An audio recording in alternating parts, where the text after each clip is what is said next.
Bingung dengan menu berbuka puasa yang akan Anda siapkan nanti?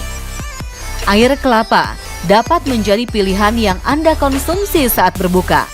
Disajikan secara dingin, tentu dapat menjadi pelepas dahaga setelah seharian berpuasa.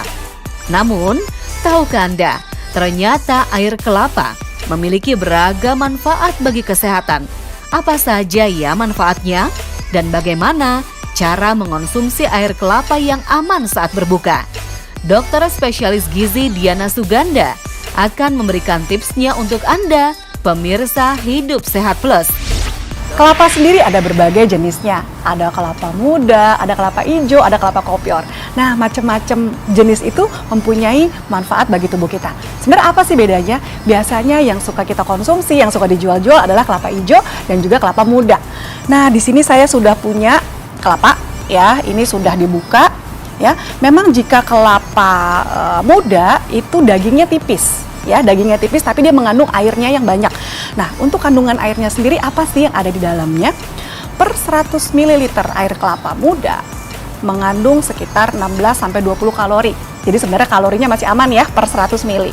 Kemudian kalau kita icip, seger rasanya agak manis-manis tipis gitu. Nah, ternyata dia mengandung kandungan gula atau sugar sekitar 4 gram per 100 ml-nya. Air kelapa sendiri mengandung vitamin dan mineral yang cukup banyak, terutama elektrolit, natrium, serta kalium.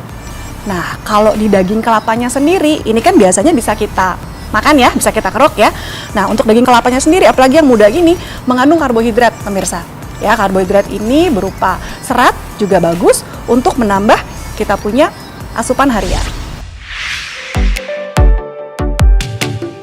Banyak orang yang beranggapan kalau kelapa muda dipercaya lebih sehat daripada kelapa tua. Namun bagaimana ya perbedaan kandungan gizi kelapa tua dan juga kelapa muda? Untuk kandungan gizi dari air kelapa sendiri per 100 ml-nya mengandung sekitar 16 kalori. Ya, jadi sebenarnya kandungan kalori cukup kecil, aman untuk kita konsumsi. Kemudian karena dia kalau kita icip ada rasa-rasa manis ya, itu memang air kelapa mengandung gula sekitar 4 gram. Nah, sebenarnya yang baik dari air kelapa ini adalah kandungan elektrolitnya, pemirsa. Ya, dalam 100 ml air kelapa mengandung kalium, mengandung natrium, ya, mengandung fosfor, magnesium serta vitamin dan mineral yang baik sebenarnya untuk kesehatan tubuh kita.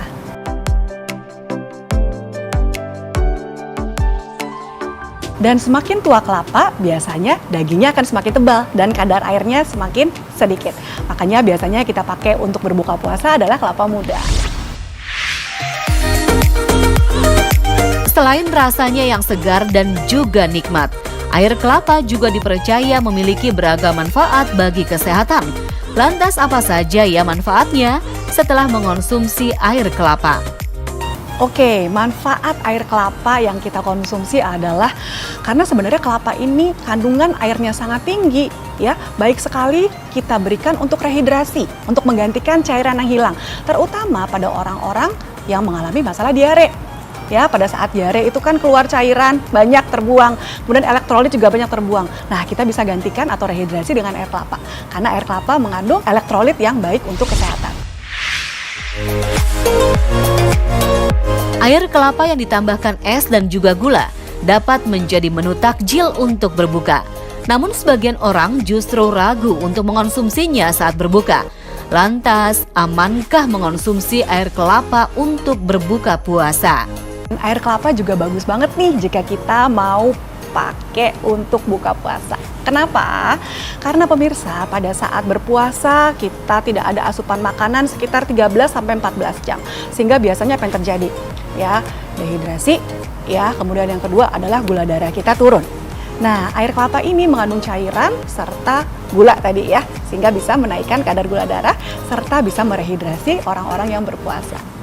Karena kandungan elektrolit yang cukup tinggi pada air kelapa, yaitu natrium serta kalium, ternyata tidak semua orang bebas mengkonsumsi air kelapa ini. Ya, perhatikan bagi pemirsa yang mempunyai masalah ginjal dan mempunyai masalah jantung, sebaiknya membatasi konsumsi air kelapa. Kenapa? Pada orang-orang dengan masalah ginjal biasanya mengalami kondisi yang namanya hiperkalemi, sedangkan di dalam air kelapa mengandung tinggi kalium, jadi benar-benar harus dibatasi. Kemudian yang kedua, pada pasien-pasien dengan gangguan irama jantung, ternyata kalium yang tinggi pada air kelapa dapat meningkatkan irama jantung kita. Ya, jadi sebaiknya memang konsumsinya dibatasi. Untuk Anda yang memang harus membatasi, sebaiknya konsumsi hanya sekitar 1 kali per minggu, ya hanya 150 ml cukup ya. Beragam mitos dan juga fakta banyak beredar di masyarakat tentang air kelapa. Salah satunya, kelapa muda dapat menjadi sumber elektrolit bagi tubuh. Benarkah itu fakta atau mitos? Jawabannya adalah fakta. Tentu saja air kelapa mengandung tinggi elektrolit, ya. Ada kandungan natrium, ada kandungan kalium, ada kandungan fosfor, magnesium yang bagus untuk menjaga keseimbangan elektrolit tubuh kita. Nah, karena kandungan elektrolit yang tinggi, tentu saja air kelapa baik dikonsumsi saat berbuka puasa. Ibu hamil memang harus menjaga asupan makanan dan juga minuman yang harus dikonsumsi. Namun bagaimana ya dengan air kelapa? Karena mitosnya air kelapa baik dikonsumsi oleh ibu hamil. Itu fakta atau mitos? Fakta. Seorang ibu hamil membutuhkan asupan cairan sekitar 2,5 sampai 3 liter per hari. Nah, untuk Anda yang sedang hamil, silakan tambah cairan Anda dari air kelapa. Karena air kelapa sendiri mengandung tinggi elektrolit, natrium, serta kalium yang baik untuk perkembangan janin. Fakta mitos selanjutnya, mengonsumsi air kelapa saat berbuka puasa dapat membantu tubuh terhindar dari dehidrasi. Benarkah itu fakta atau mitos?